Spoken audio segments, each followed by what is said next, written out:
In today's episode, we have Alishba Lakhani with us, and she's going to talk about how you can plan for your success when creating your online course business. You will also get to hear how to find out if your business will be able to scale in the future, the right order to create a course and what you should do first, and the importance of having good design when creating your marketing strategy. And now, on with the show. Welcome to the Online Course Igniter podcast, where you'll hear from successful course creators and how they were able to turn their passion into a thriving online business empire. What's up, everyone? Thank you for listening to the podcast today. We have a special guest with us, Alishba Lakhani from ALD Creative, who is really going to help us today with our course creation, marketing messaging, our marketing strategy, and just how you can plan for the success of your online course in your online business. It's a pleasure to have you today. How are you doing? Hi, Jeremy. Thank you so much for having me on today. I am doing great. It's a Friday. I'm very happy. Yeah, exactly. I'm excited. I've been recording all week and just got a couple more episodes to go, and I can take a little break after that. So I'm excited too that it's Friday. So, yeah, I always like to start this podcast at the beginning of someone's story, just kind of hear a little bit of background of where you came from, what you were doing before you got into this world, and then how did you transition into helping others with online courses? Yeah, of course. So, like you said, my name is Alishba Lakhani. I am the owner of ALD Creative. And my story actually dates back to my corporate years. I've been in the corporate world for the last 10 to 12 years, and I had a rough time. It's great when you can do it all. And shortly after I had kids, I realized you really cannot do a 9 to 5 with twins, which is what I had. I had twins. They're 2.5 years old now. And my husband at that time was traveling all the time. So I had a little bit of a break. I actually got laid off while I was pregnant, was able to have my kids and spend a little bit of time with them. And I realized that my ideal day is not hanging out with two twins who are always crying and need me every second of the day. And I realized I needed to do something for myself. So I actually went out and found my dream job, went back to work, and they were about 3 months old. And that job was, I was the director of marketing at an energy company, right? And I live in Houston, Texas. So energy is where you want to be. It was amazing until it wasn't. I found myself in the same position as a lot of other parents, a lot of other moms, especially, where you're not able to keep your 9 to 5. Your mindset is totally different after you have kids. You're always stressing about your job and you're always stressing about your kids. So I actually got laid off for the second time from my dream job. And I realized that's just not where I want to be in life. If I'm going to work so hard and I'm going to sacrifice my time with my family, it's not going to be for somebody else anymore. It's going to be for me. And what I wanted to do and what I needed to do was to be depending on myself alone, being able to utilize what I know and what I knew that I could help others with, and creating my own path. I did not want to follow the corporate ladder anymore, which is as a child, that's all I wanted to do. I want to work at a big company. I want to go and follow the corporate ladder. And at that time, I guess nobody really tells you, once you get really far high up in the corporate ladder, they kind of pick you off and push you to the curb because you cost them too much. And I knew that my financial goals were very ambitious. And I realized if I wanted to do that, I wanted to do that for myself and not for other people. My background was in marketing. So I realized as my own business owner, me as the owner of my own business, I actually had the capability to choose what I wanted to do for the first time in my life. So I realized I loved designing.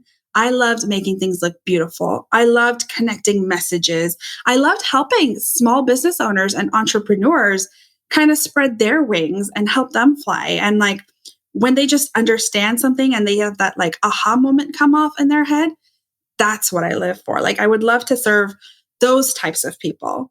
So that's kind of where my marketing interest comes in. I enjoy doing websites. I enjoy creating courses and everything that kind of goes along with those two things, including messaging, planning, strategy, et cetera, et cetera, et cetera.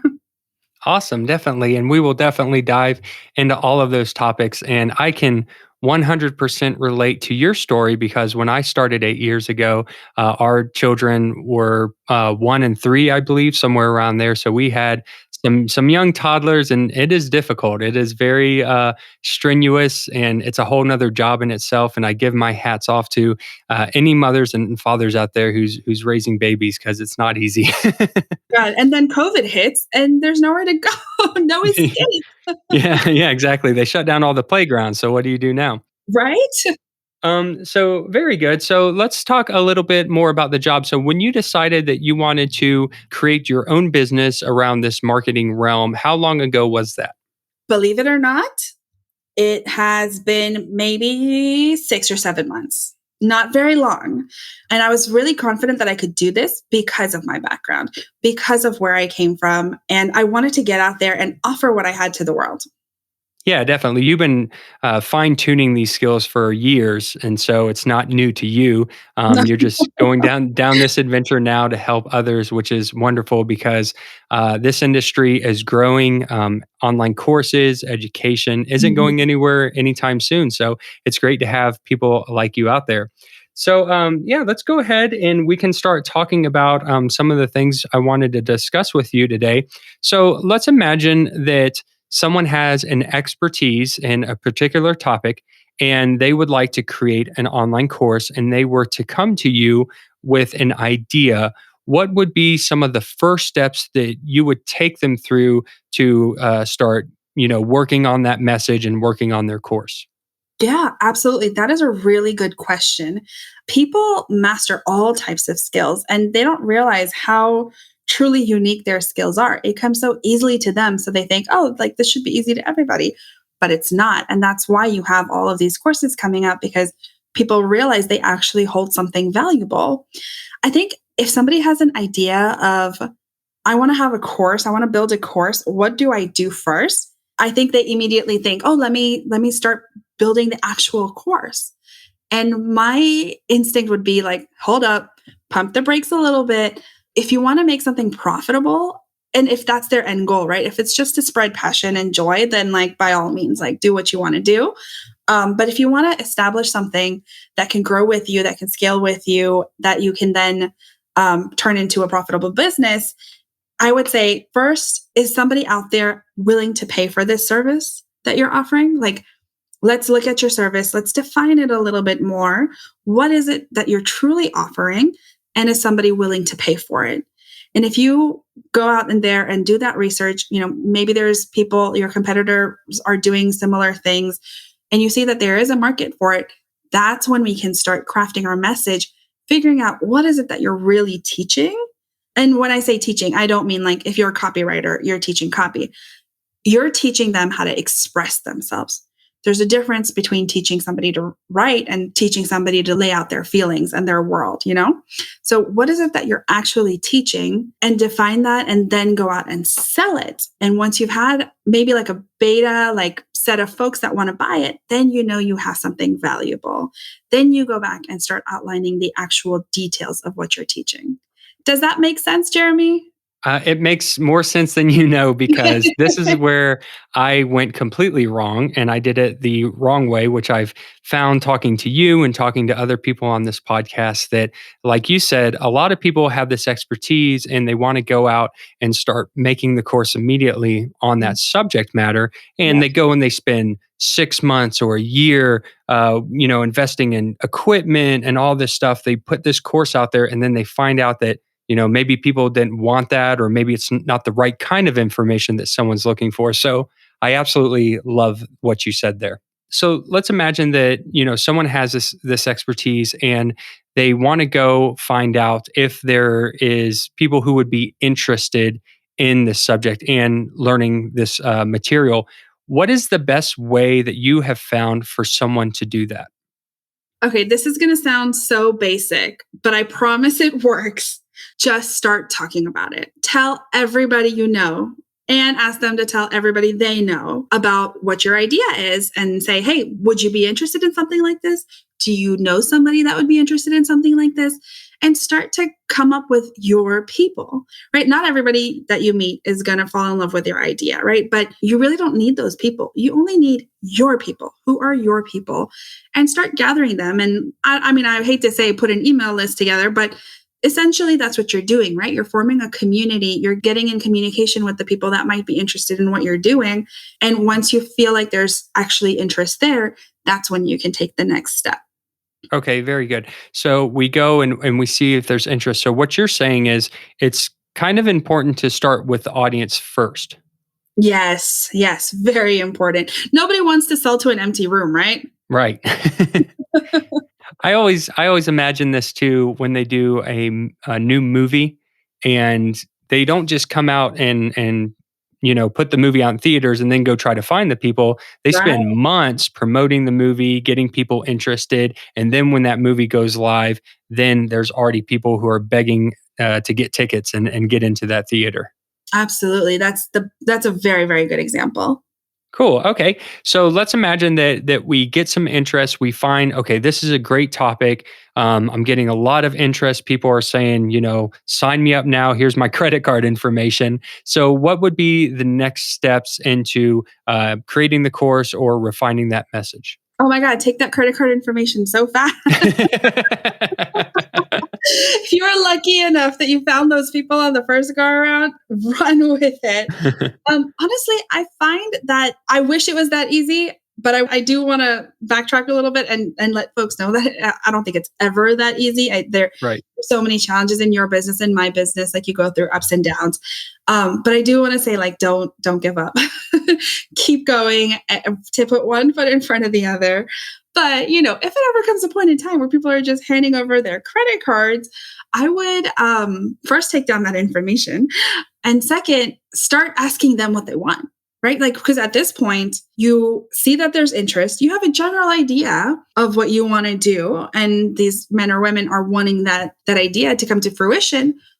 But you want to be able to manage expectations, right? What if you had some other ideas and they are thinking of something different? So I would say ask a whole bunch of questions, like use that and let them know too, right? Use them as a beta group. Let them know that this is what you're doing, that you want to make sure that you're serving them to the best of your ability. What is it that they want to see? It's very similar, Jeremy. Like when somebody comes into a Facebook group, the questions are not there for, just for fun. They're there because that's your crowdsource, right? That's where you get your content from. Like, what is it that people want? And then that's what you give them, right? And hopefully that falls into where your expertise and your passion also lies. And you just ask them what they want. Am I making it like over simple? You ask them what they want and then you give it to them. Like, do I need to complicate this more? No, I think it makes a lot of sense. And I don't think that people actually think about this. And I'm glad that we're talking about this because there's so many people. And I'm telling you now, I've talked to thousands of people who have created the course over the past 8 years I've been doing this, over random podcasts, my own Facebook group, and people do not take this step. And I'm so glad that you're saying it because it's so important. If you have people telling you exactly what they want, it becomes so much easier to create the course and create the marketing around that because now you're just giving people what they want. If you ask them and they say, I want an apple, and you bring them an orange, well, they're going to be upset with you. But if they say, I want an apple, and you go get an apple and bring it back to them, that's what they're going to be happy to buy that apple from you, correct? Absolutely. I actually do have a little story if it's okay. Yeah, definitely. Yeah.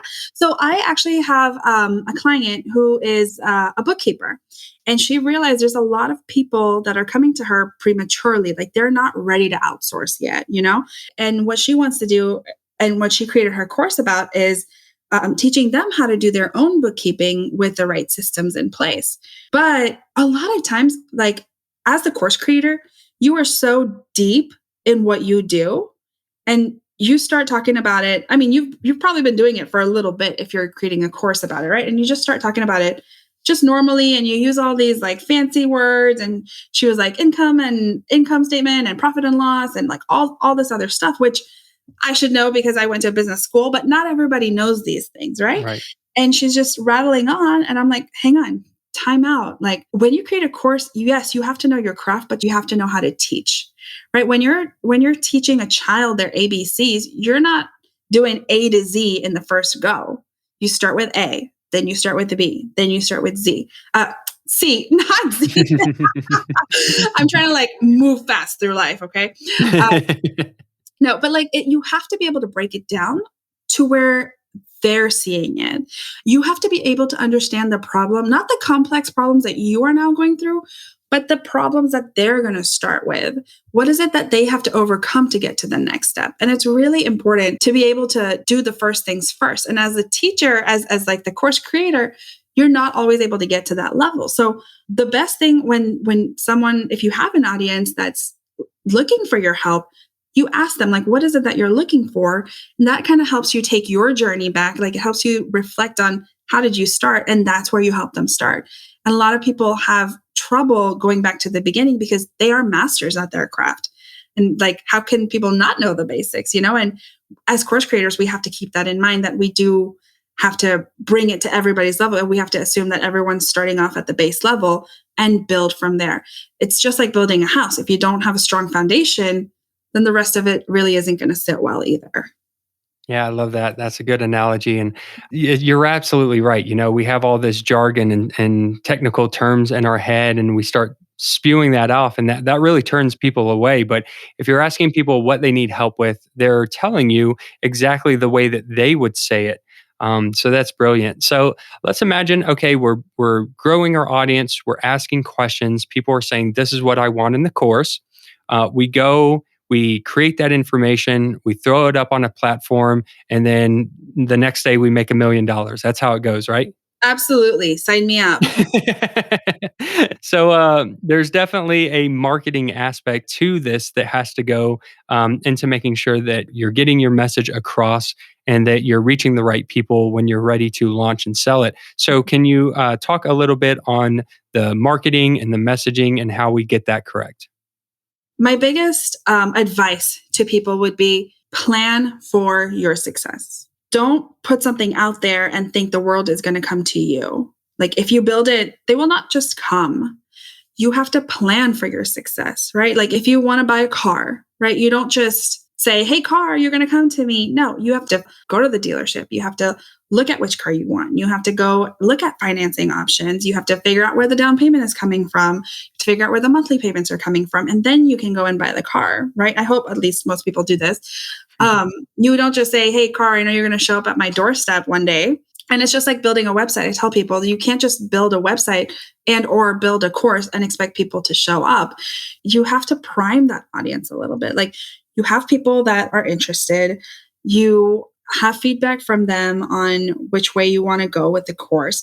But it's not like you can talk to them once and they're going to remember you, right? How many times do you need to meet somebody, especially in the online space, before they remember who you are? That's why email marketing exists, right? To keep people at the top of mind. That's why there are communities inside social media platforms. That's why social media is blowing up the way that it is. You can't just shake hands once and assume that that person is guaranteed for life. You have to continuously serve them, right? So first, you talk to them, you see what you're coming up with. They're interested. Hopefully, hand you a credit card, but you have to keep in touch with them. You have to remind them, hey, remember you are interested. I'm working on building it. What do you think? Would you like to be on my list for the launch? Then you have to launch to them. Then, there's a whole bunch of other steps that you do before you just put it out there. And like you said, it's that movie excitement, right? When that movie is coming out, how many commercials do you see for that movie before the movie actually releases? They don't do a little teaser a year from when the movie is released and then expect you to show up at the premiere. They put all those advertisements in place for a reason. It creates that buzz. It creates that excitement. And then they go to see the movie. So, I would definitely say plan to be in their email boxes, plan to be in their social media, plan to have a launch. I know a lot of people do like evergreen courses, which is like a course that never expires. Like just to clarify, like it's just always available. You can buy it at any time. And then people do closed cart courses, right? Where it's open at a certain time and then the cart closes within a week or within 2 weeks, which creates that like excitement and buzz. Like, oh my God, I have to get in now. It creates a little bit of FOMO for a lot of people. Like, if I don't get it now, I'm not going to get in for like another year. So there's different ways to launch it. And I would say even with an evergreen course, still plan to launch it. You don't have to close the cart, but still plan to launch it. Give something away, or a bonus or something like that during the launch so that they're getting something more than they would if they were just signing up at a regular time. But plan for those launches. Plan to put in the effort. I feel like the biggest misconception is creating a course is passive income. It is not passive income, at least not at the beginning. The beginning, you do have to talk to your audience again. Stay in top of mind. Build that infrastructure so that when you do release it, people are there. Hello, course creators. Are you struggling with marketing and selling your online course? If so, then head over to our free community where successful course creators are ready to help you create, market, and sell your expertise. Go to onlinecourseigniter.com/community now to join. That's onlinecourseigniter.com/community. So, talking about some of these marketing strategies that you mentioned and planning for the success of your course, I know a lot of people get overwhelmed because, as you said, there's different ways to launch a course. There's evergreen, there's open and closed cart systems, there's beta programs, and then there's different ways that you can launch your course. You can do it through social media, you can do it through email marketing. There's all these different aspects, and that can be very overwhelming. So, for the beginner out there who has just created a course and they're kind of in this phase where they have an audience, but they're ready to start promoting that, can you just give us some tips or some strategies where they could create a definite plan? Because what I fear is people get overwhelmed by too many decisions. So, how do you figure out which marketing strategy you're going to use to launch your course? I am actually not going to give you tricks or tips. What I'm going to tell you is something very, very basic. Get help. And when I say get help, I don't mean go out there and spend a bunch of money on marketing strategists or course creators, which is, I think, what you and I both do, Jeremy. Like, we're more than willing to help. But I'm not saying you need to spend all this money doing that. I'm saying there are so many ways to get information nowadays, right? Like literally at the tips of your fingers. Utilize those resources and create a path for yourself. But listen to what people are telling you, right? Like if you follow somebody that has gone down a proven path, follow that path. You don't have to make it up. You don't have to make all the decisions. You don't have to get overwhelmed. There are so many free podcasts such as yours and many, many others, but also don't follow everybody and their mom. Pick one person that resonates with you and what you're trying to do and follow that path. Everything works. Email marketing works, social media marketing works, creating fear and urgency works, evergreen works, everything works. But if you do a little bit of this and a little bit of that and a little bit of that, none of it is going to work. Follow one person. It could be for free. If you have a little bit to invest, you can do that, but get help because you don't know what you don't know. And if you follow that one person and follow the one proven path, then you're bound to get there. Your success is inevitable because you keep showing up and you keep moving forward and you put one foot in front of the other. But also don't follow everybody. Pick that one person. Yeah, I love that advice, and that's something that I've recommended to others too. Is finding someone successful who you, like you said, resonate with. Someone that has your same values, your same ideas, maybe even has the same kind of structure in their marketing that you would like to implement. And you don't want to, copy them verbatim because that's just Absolutely. plagiarism. But you can definitely look at their structure of their business and say this is working for them, and I can do the same. I mean, even on this podcast, after talking to over a couple dozen guests, I've had people who have done evergreen. I've had people who have had open and close launches go listen to the podcast and say, wow, I really like this person. They make a lot of sense. I like what they're saying, and then follow that path. But then don't give up and then chase the new shiny object, right? Yes, don't have shiny object syndrome. Very good. So now I want to ask you another question. This is a little different, and I want to hear your side of this. So earlier on, when we were talking, you were talking about the importance of having compelling design in your marketing strategy and in your course.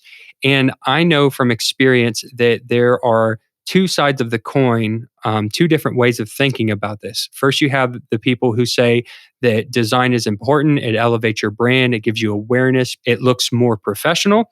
And then there's the other side of the coin of people who say design is not important, it's kind of a waste of time, it isn't as important as the value that you create. And if you have good value, design really doesn't matter. So I would love to get your thoughts on design aspects of marketing. Well, as a designer, I would say design is important. Short answer. Long answer, when you visit a website, go to any website, right? Or if you go to, I don't know, if you go to Prada or Chanel, the ambiance is different, right? It's not tangible, but you feel it. Versus you go to Walmart or Target, the ambiance is a little different, right? Would you Right. agree? Design is kind of like that. You know instantly, like in your gut, it takes half a second, half of 1 second for someone that's coming onto your website or your sales page to have an instant judgment about you. And I say judgment in like the kindest way possible, but as humans, we make quick decisions. We instantly see something and we think something. So when you go to somebody's website, it only takes you half a second to think, oh, is this a trustworthy website or is this not? Your brain has to make a lot of decisions in a day. So the less decisions and the less time that it spends making those decisions, the better, right? So it's not, the value is definitely important. The value that you have for your course is definitely important. You could have and be adding the most value possible, more than all of your competitors. But if it's all written out in text, tell me how many of today's audience is actually going to sit and read an entire page full of text only. And so design is really important because it allows the reader to easily move through the text. It allows them to actually capture the value that you're providing, right? Like if you provide all that value, but nobody's sticking around longer than a couple seconds to read it, you're losing that client or you're losing that prospect altogether. So value is definitely there. If your design is wonderful and you're not offering anything of value, then yeah, you're probably not going to convert. Value is there, but design is that ambiance. It's that feeling that they get. Do they trust you? Do they not trust you? Is this somebody, like they make those snap decisions, like, is this somebody that I will feel connected to? And that's based off of design and how you put your messaging out there. It's not what you put, but also how are you displaying it out there? Okay, yeah, I like that analogy. I think that makes a lot of sense between the different stores. And so, talking about design and being a designer yourself, and maybe someone who doesn't have a design background, but they want to just, amplify their brand and amplify their messaging, can you give us some strategies or tactics that you can use for a non-designer that would help them just have a little better design for their marketing? Yeah, absolutely. Actually, I just created a freebie on my website, and it's called Five Things That You Need to Build Your Website. And it's all focused around like the elements that you need for somebody to stick around and actually look at your website. It's totally free. If you go to aldcreative.com, actually, it's not even unconnected to my website. I can send it to you if you want, and then you can send it to your, folks that want to have a copy, or we can work out some sort of arrangement where I put it on my website and give you the link. But basically, you don't need too many elements for your design to make sense, right? You need a clear headline, like why is it that people are coming to your website? You need a call to action, like what do they do once they come to your website? And you just need to present it in a way where it's not crowding their space. They're able to digest it and understand and like kind of give them bite-sized pieces. Okay, I think this was like the most vague answer I've ever given in my life, but do I need to elaborate on that a little bit more? Yeah, definitely. Let's go into it a little deeper and just kind of give us some ideas. So, just thinking about, I play guitar and that's my passion. And I've created a guitar course, and now I'm creating a landing page, Mhm. and it's all text, like you said. I've written out all my copy or what I think's good copy, but I'm just really lacking in some of those elements. So, what could I do? Some simple things just to amplify that landing page. Headlines first and foremost, because you know that people are not going to read everything that you put on that page. So pick out the things that you want to stand out and make them stand out. Make them in bigger font. Give some white space around them because white space is really important. That's one of the things you could do. Add images that complement some of your text. That's another way to break up some text. Add a testimonial, some social proof of somebody who's gone through this, right? So they're not just hearing it from you, but you actually have other people establishing your credibility. There, those are three good things. And then fourth, call to action. Once you convince that person, not convinced, persuaded that person that you are the right fit for them, that's when you say, hey, sign up. Like, don't forget to make the actual invitation to sign up and actually take the course, right? Because you don't want to have to go through all that work and then forget to do the inviting. But I promise you, my freebie has all that information and more if you want it. Yeah, definitely. What we'll do is we'll post all the links to that in the show notes for your freebie and your website so that when people are ready, they can go download that and check that out. So it sounds like when you're creating a website or a landing page, you have to be intentional. Almost like you said before, you have to plan for the success of your course and your marketing. It's almost like you need to kind of plan ahead what your landing page is going to look like, and have these things, like you said, your headlines, maybe some images, a call to action. Would you agree with that? Absolutely. Just take out a big piece of paper and just outline, like, this is where I want to put my main message. This is where I want to have a little section that gives my credibility, like a little about me section, things that I have done in the past. This is where I want my testimonials. Even just having that sketch outline so that when you go and create it will give you so much structure and so much value. And it'll honestly also take you a lot less time to do it because you already have an idea of what you want to do. Yeah, I love that.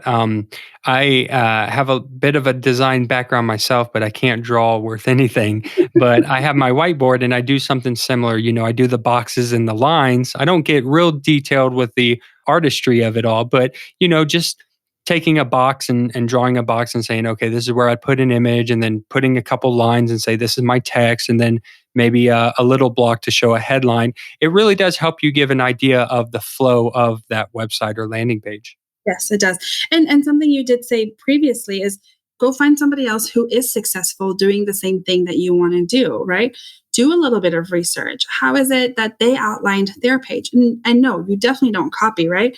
But you can say, hey, look, the placement of that there looks good, and I think it'll look good on my page. Obviously, your text is going to be completely different, but you can have a general idea and an outline that's similar. Yeah, that's awesome. I love that. Very good. So, just thinking about the audience who's listening, maybe they're kind of, starting their course journey, or they haven't created a course yet. And they're just kind of, figuring out how they're going to go about it. And we've talked about it a couple different aspects, from the finding your audience to the creation to the marketing and messaging. What would be maybe your number one biggest tip that you could give someone out there who is at the beginning stages of online courses? When you talk to people, write down what they say and repeat it to them in their words, not yours. Why would you say that that's important? So people buy for emotional reasons. They buy because they want to complete something inside of them, right? And so if I'm saying I want to take a course in copywriting because I want to connect with somebody, and you're saying I can help you with the copywriting course because I'll teach you how to write a sales page, I'll teach you how to write a paragraph, I'll teach you how to blog. Those don't connect to each other, right? Yes, you have all the features of what you're providing. You may be able to provide prompts and show people how to blog properly and all these other things. But if they're not feeling what you're serving, what you're trying to tell them, they're not going to buy. They will buy if you say, "Hey, I heard that you want to really copyright because you want to help people connect.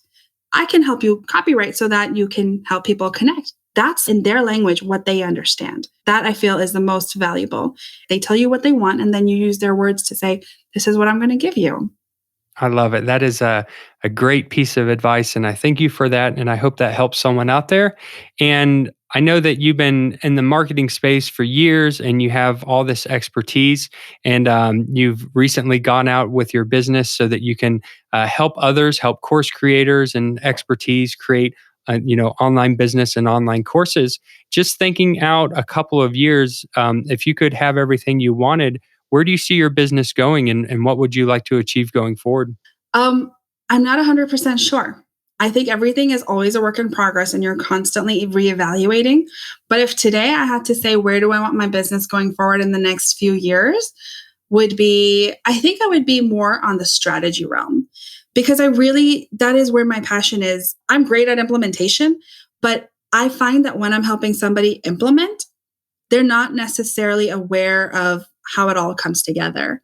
So if I can build that big picture for them and give them the roadmap and then actually help them do it, like that would be a dream come true.